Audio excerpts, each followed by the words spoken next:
Oh, okay. Yeah? They drop off any time between now and the end of March. All right. So the very minute that these fall off their heads, your new one. You probably think, well, that's a bit of a silly idea. Why don't they just keep them growing?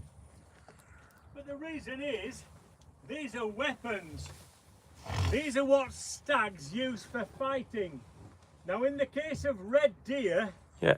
their fights can last for several hours and can be a fight to the death. Now, you look at him, he weighs slightly less than 2 tons. That's the weight of your car. So you can imagine, he comes up against another stag that weighs 2 tons. You're 4 tons of meat there, going to have a fight. And the first thing to do is rear up and then crash heads together. Yeah? So they can break off some of these tines. Because these are not made of bone. This is the same material as your hair and your fingernails. It's keratin, so it's brittle. So you can imagine then, the winner of the fight walks away, but it's broken off some tines. So that's some of his defences down, isn't it? If he comes up against another fully tined up stag, it could quite easily kill him. Yeah? So that's where nature steps in and says, right then fellas, at the end of the season, no matter what you've got left on your head, it's coming off. And they just drop on the floor. And it's nature's way of giving a level playing field next season. You wouldn't have one stag with a load of mighty antlers and another one with lesser, because that wouldn't be a fair fight. And nature likes things to be fair. Now, the only thing that does happen, each year the new growth is bigger than the year before. So they do go up in status. Yeah? So now then, Big Brucey boy. He is what you call a monarch of the glen. Now, a monarch is a king or a queen. Oh, yeah. Right? The glen is the land. So he is king of the land. So basically, he runs this field. He's the boss. Now, he will allow the others to have food, but did you see what happened then? When he lifts his head up, they scatter, because they don't know what he's going to do. And basically, they don't want that lot putting where the sun don't shine. Yeah. Yeah? So they're all a bit wary of him. Life expectancy in the wild, 8 to 12 years. Probably closer to 8. Now, Big Brucey boy there, he is 18 years old.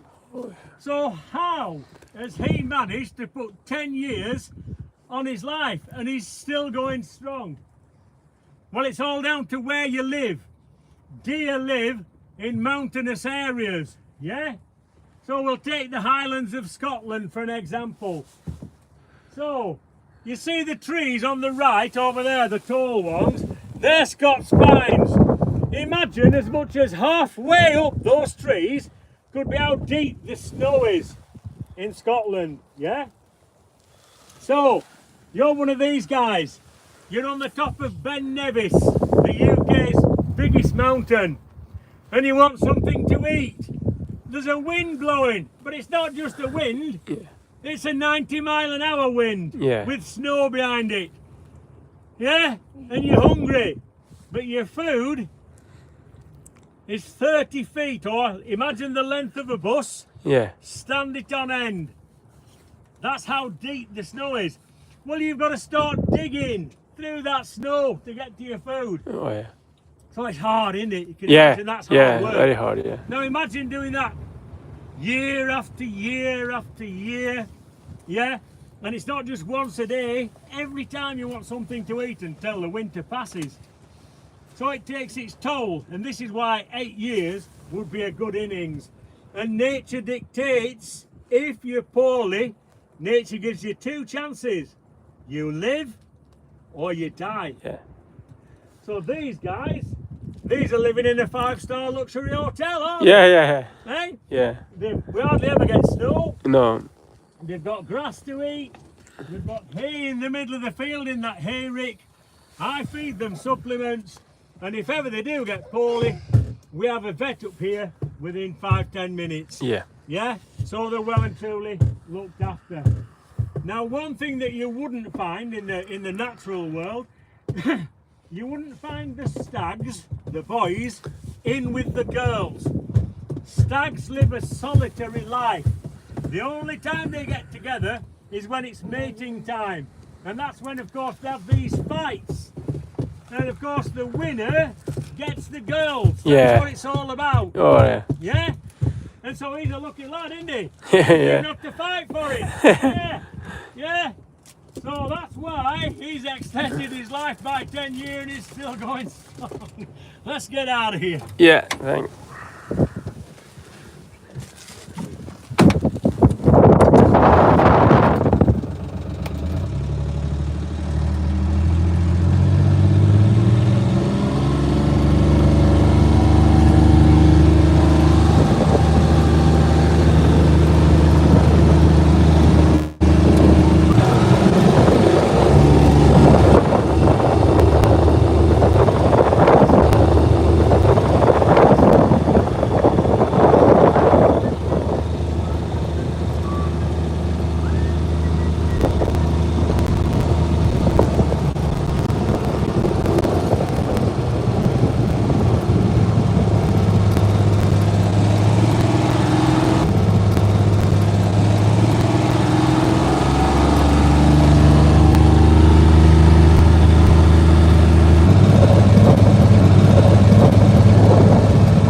What are you doing out here?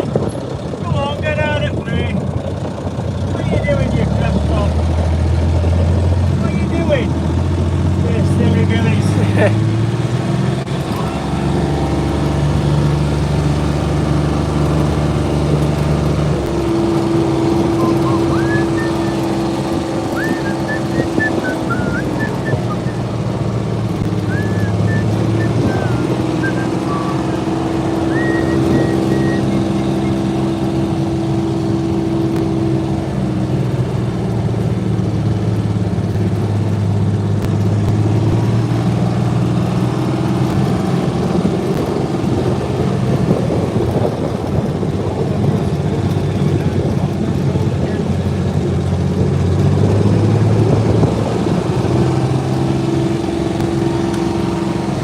Ooh, looks.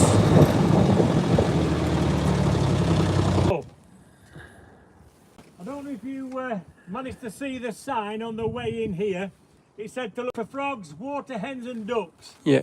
You're not going to see any frogs. No. They should be in these two ponds at the side. But for the last 2 years, in these trees, we've had 2 pairs of mating herons. They were stood out here the other day. There were 7 birds altogether. Oh. Well, a frog to a heron is a snack. Hence, you're not going to see any frogs. Water hens. When we come around, they tend to hide. They hide in that tree, up that tree, and in the bankings. And they sometimes hide in these other ponds. Little blackbirds, the male has a big red beak. They might come out while we're here. Ducks. You can see 1 or 2 wild ducks under that tree. But we did have some very expensive ducks on here for years. We had about 10 really nice ducks. Now I came round the corner one morning, not a duck in sight. They'd disappeared. So we'll get back to that in a minute. You saw the geese on the lane. Geese are very territorial. All this area is theirs and they patrol it. Yeah? Now quite often when I get off this machine, the gander will come running down the lane with his wings out, hissing and spitting at me. And what he's saying is, you're in my house, be careful. But because I feed them, Yeah. they'll leave me alone. If any of you got off that machine, they will attack you. Oh. And they can do you serious damage. So now, a fox and a goose. they will not fight each other. Yeah? Because the fight could go either way. So let's say, you know, the goose turns a corner and it's walking straight towards a fox. They'll both stop. And the goose will think, oh heck, that's a fox. And the fox will think, oh heck, that's a goose. And what they'll do, they'll look away as if they haven't seen each other and they'll walk past each other like that. Right? Because they don't want to fight. It could go either way. So, back to the disappearance of the ducks then. So I came round that corner, feathers everywhere. Not a duck in sight. Fox had been during the night. So now it's a different story now with the geese. They wouldn't normally fight a fox, but the fox is now in their house. So it's the same as somebody's broken into your house. If you're in bed and you hear somebody downstairs, if you have a cricket bat handy, you're going to go down and start walloping, aren't you? Get out of my house, aren't you? So those geese will have done the same thing. No, get real, they wouldn't have got a cricket bat. But they would have attacked that fox. So much so that the fox would have been bloodied and battered, probably had lumps missing out of it. But it got away with a duck. Yeah? But we expect that. That's nature. The fox can't go to the butchers and say, can I have a duck for the next tea, please?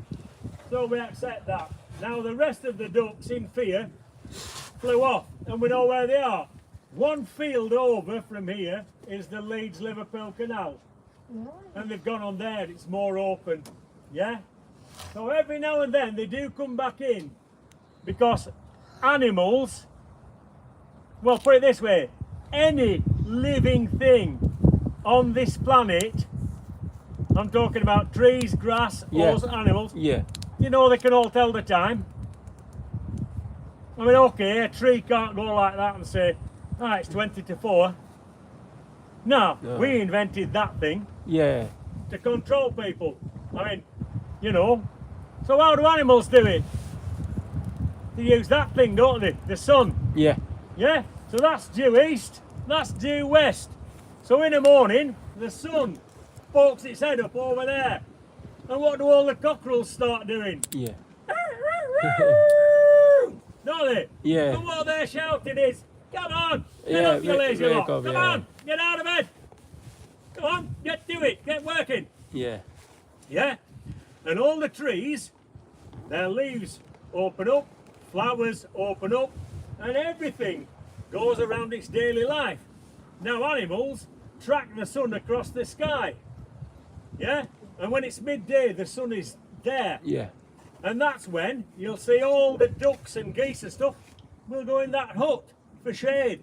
And you'll see all the sheep and things, they'll get behind the wall for the shade. So they are telling the time, aren't they? Just can't tell you that it's 1 o'clock. But they're watching it. And as the sun goes further over to the west, everything starts going to bed. All the animals get tucked in. The geese put their heads on the back and they go to sleep. Flowers close down for the night. Tree leaves curl up and everything goes to bed. And then in the morning, what happens? Over there. And we do it all again. So they can tell the time, can't they? Just not as accurately as us.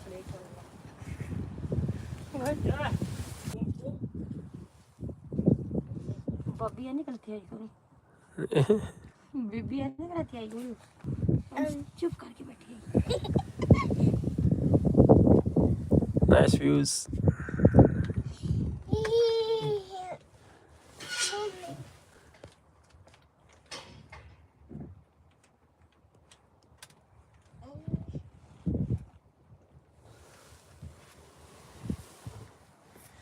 Right, so as you can see, we're going off-road. It's boggy. These have no suspension. They're going to be going up and down like your road. So with the young'un, just make sure sat back and holding on to that rail. There is a chance that we could get stuck. If we do, We'll push it. My record of getting one out in 2.5 hours. The farm record was 5.5 hours. So let's hope we don't get stuck. Hopefully,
West Riding of Yorkshire. What to be done? But in 1974, the government messed around with borders and they did the worst thing possible to us here.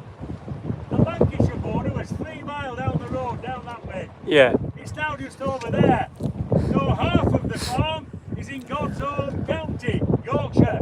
See how the sun shines? Wonderful, isn't it? Wonderful, yeah. The other half of the farm, don't go there. Lancashire. Keep out. Are you from there? Yeah. Oh, I can't help you.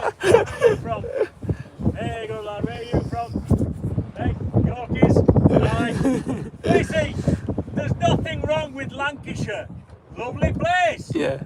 It's the people that spoil it. Hey? No, it's not the men. It's the women. So you think, what's he talking about? How rude.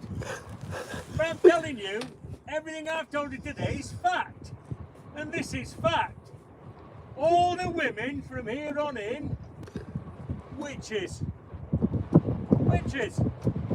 That's no good. So how do I work that out? Well, it's to do with what's behind us. Behind us over the crook of that hill is Pendle Hill. Oh, yeah. Yeah. So we're going to wind the clock back to the year 1612. So, 1612. You're going to love this, mate. Children didn't go to school. There were no school. Alright, 1612, yeah. And that meant you grew up poorly educated. You couldn't read, you couldn't write. Sometimes you couldn't even speak properly. Yeah? Yeah. You had no education. And in those days, witchcraft was illegal and everybody believed in witches. Yeah? So, this is where the trouble lies. If you were accused of being a witch in those days, you were put to death. Yeah? That's how serious it was. And this